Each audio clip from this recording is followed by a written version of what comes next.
అందరికీ నమస్కారం అండి. కథ పేరు 'ఈ వయసులో కూడానా'. రచన అద్దంకి లక్ష్మి. చదువుతున్నది పద్మావతి. అత్తయ్య, ఈ కాలు ఇటు పెట్టు, పారాని కూడా పెడతాను. అత్తగారు సుశీలమ్మకి 2 చేతులకి రాధ గోరింటాకుతో మంచి డిజైన్లు పెట్టింది. ఆవిడకి కాళ్ళకి పారాని కూడా పెట్టుకోవటం చాలా ఇష్టం. అందుకే కాళ్ళకు చక్కగా పారాని పెడుతోంది రాధ. ఇంతలో రాధ ఫ్రెండ్స్ లీలా, సుధా హడావుడిగా వచ్చారు. కూర్చోండే, అత్తయ్యకి గోరింటాకు పెట్టేసి మనం షాపింగ్కి 10 నిమిషాల్లో వెళ్దాం అంది రాధ. వాళ్ళిద్దరూ సోఫాలో కూర్చుంటూ, ఏంటమ్మమ్మ గారు, మీకు ఈ వయసులో కూడానా ఈ గోరింటాకు పిచ్చి అంటూ పక్కపక్క నవ్వారు. ఆవిడ ముందు కొంచెం సిగ్గుపడ్డారు. తర్వాత, అవునమ్మా, నాకు చిన్నప్పటి నుంచి గోరింటాకు సరదా ఉండేది పెట్టుకోవాలని. ఆషాఢమాసం వస్తే అతివలందరూ పెట్టుకుంటారు కదా, 5వ తనం అంటారు ముచ్చటగా. అవునమ్మమ్మ గారు, కానీ అది పెట్టుకొని 1 గంట సేపు కూర్చోవాలంటే విసుగొస్తుంది అంది లీల. అత్తయ్య గారిది పెద్ద కుటుంబం. ఎన్నో చిన్న చిన్న కోరికలు కూడా ఆవిడకి తీరేవి కావు. చిన్నతనంలో పెళ్ళయి అత్తవారింటికి వెళ్ళేసరికి అన్ని బాధ్యతలు నెత్తిన పడ్డాయి అంది రాధ. సుశీలమ్మ గతంలోకి వెళ్ళిపోయింది. తల్లిదండ్రులు బాగా ఆస్తిపాస్తులు ఉన్నవారు. 3 అన్నదమ్ములు, 1 చెల్లెలు. ముద్దు మురిపాలతో పెంచుకున్నారు. ఆ కాలంలో ఎక్కువ చదువులు లేవు. 16 ఏళ్లకే పక్కపల్లెలో ఉన్న పరంధామయ్య కొడుక్కిచ్చి పెళ్లి చేశారు. అత్తగారు పద్మావతి గయ్యాలి. 3 కూతుళ్ళ తర్వాత గోపాలం. ఇంట్లో ఆవిడ పెత్తనమే. పెళ్ళై వెళ్ళిన వెంటనే ఎన్నో బాధ్యతలు సుశీలకి. ఆడబొడుచులు. అత్తగారు తిని కూర్చుంటారు, ఒక్క పని చెయ్యరు. సుశీల 4 గంటలకు లేవాలి, కల్లాపు చల్లాలి, ముగ్గులు వేసి ఇంట్లో అందరూ లేచేసరికి కాఫీలు, టిఫిను, తర్వాత వంట, రోజంతా పని. రాత్రి 11 అవుతుంది పడుకునేసరికి. గోపాలం, పరంధామయ్య పొలాలకు వెళ్ళిపోతారు. అత్తగారు ఆడపడుచులకు సేవ సాధిస్తూ ఉంటారు, సుశీల చేసిన పనులకు వంకలు పెడుతూ. కోడలు కొడుకు సఖ్యంగా ఉండటం చూడలేని అత్తగారు కొడుకుని గుప్పెట్లో పెట్టుకొని ఆడిస్తుంది.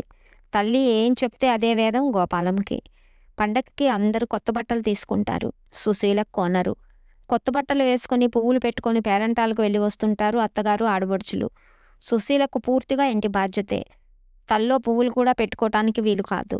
ఏమిటా సింగారం అంటూ అత్తగారికి కేకలేస్తుంది. ఎన్నోసార్లు భర్త దగ్గర ఏడిస్తే, మా అమ్మ అంతే, వినకపోతే మరీ రెచ్చిపోతుంది, ఎందుకొచ్చిన గొడవ అంటాడు గోపాలం. తలలో మల్లెపూలు పెట్టుకొని చక్కటి చీర కట్టుకొని ముస్తాబయ్యే సంతోషమే లేకపోయింది పెళ్ళైన తర్వాత సుశీలమ్మకి. ఆషాఢమాసం వస్తే గోరింటాకు ఆడవాళ్ళందరూ పెట్టుకునేవారు. ఈమెను పెట్టుకొనిచ్చేది కాదు అత్త. ఎప్పుడో మాటల్లో, అత్తయ్య నాకు గోరింటాకంటే ఇష్టం అంది. అంతే. దాంతో, నీకెందుకే, పని చేసుకో, నువ్వు గోరింటాకు పెట్టుకొని గంటకు సేపు కూర్చుంటే ఇక్కడ పని ఎవరు చేస్తారు అంటుంది కోపంగా అత్తగారు. పుట్టింట్లో ఎంతో అపురూపంగా పెరిగిన సుశీల జీవితం నరకప్రాయం అయిపోయింది. 3 ఆడపిల్లలకు పెళ్ళిళ్ళు చేసి వాళ్ళకి పురుడు పుణ్యాలు, జీవితంలో ఒక చిన్న ఆశ కూడా నెరవేరలేదు. చక్కటి డిజైన్లు గాజులు వేసుకుంటూ ఉండేవారు ఆడబిడ్డలు. అత్తగారు, అత్తయ్య నాకు ఆ డిజైన్ కావాలంటే, నీకెందుకే, అవి బాగా రేటు ఉన్నాయి అంటూ ఎర్రని గాజులు 4 చేయించేది. 4 రోజులు వేయించేది. ఎర్రటి గాజులు 4 వేయించేది. 4 రోజులు పుట్టింటికి వెళ్తానని ఏడిస్తే భర్త, అత్తగారు, నీవు పుట్టింటికి వెళ్ళి హాయి కూర్చుంటే ఇక్కడ పనెవరు చేస్తారే అని పంపించేవారు కూడా కాదు. చిన్న చిన్న ఆశలు కూడా నెరవేరని దరిద్రపు జీవితం అయిపోయింది. తల్లిదండ్రుల దగ్గర బంగారు బొమ్మల ముద్దు ముచ్చటగా పెరిగిన సుశీలకు జీవితమంతా అలా నిరాశ, నిస్పృహలుగా గడిచిపోయింది. సంవత్సరాలు గిర్రన తిరిగిపోయాయి. భర్త కూడా పోవటంతో ఇప్పుడు ఒక్కగానొక్క కొడుకు కోడల దగ్గర ఉంటుంది. తల్లి పడిన బాధలన్నీ కొడుకుకు తెలుసు. భార్యకు ముందే చెప్పాడు, అత్తగారిని చక్కగా చూసుకో, ఆమె చాలా కష్టపడింది జీవితంలో అని. కొడుకు కోడలు నెత్తిమీద పెట్టుకొని చూసుకుంటారు ఆమెని.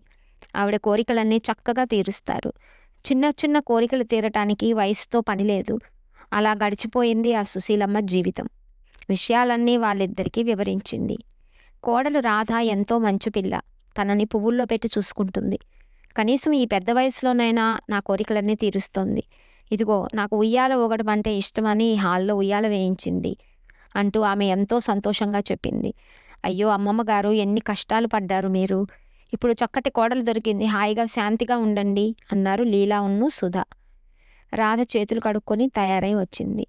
మా అత్తయ్యకి గోరింటాకు ఆకు తెచ్చి రుబ్బి పెడితేనే ఇష్టం. ఇప్పుడు వస్తున్న ఆ కోన్ గోరింటాకు ఇష్టం ఉండదు అంటూ నవ్వింది రాధ. అత్తయ్య, మేము అలా షాపింగ్కి వెళ్ళొస్తాం, టీవీ పెట్టుకొని చూస్తుండండి. మీ మనవడు అబ్బాయి వస్తే కాఫీ టిఫిన్ ఉంది, తీసుకోమనండి. 1 గంటలో వచ్చేస్తాం, బై అత్తయ్య అంటూ రాధ స్నేహితులిద్దరినీ తీసుకొని వెళ్ళిపోయింది.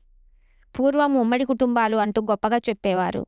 కానీ జాలి, దయ, కరుణ, సానుభూతి, ప్రేమానురాగాలు ఇంటి కోడళ్ల విషయంలో కరువుగానే ఉండేవి. ఆడవాళ్ళందరికీ చిన్న చిన్న సరదాలు, కోరికలు ఉంటాయి. డబ్బు ఉండి కూడా తీరని ఆడవాళ్ళు చాలామంది ఉండేవారు. కథ సమాప్తం.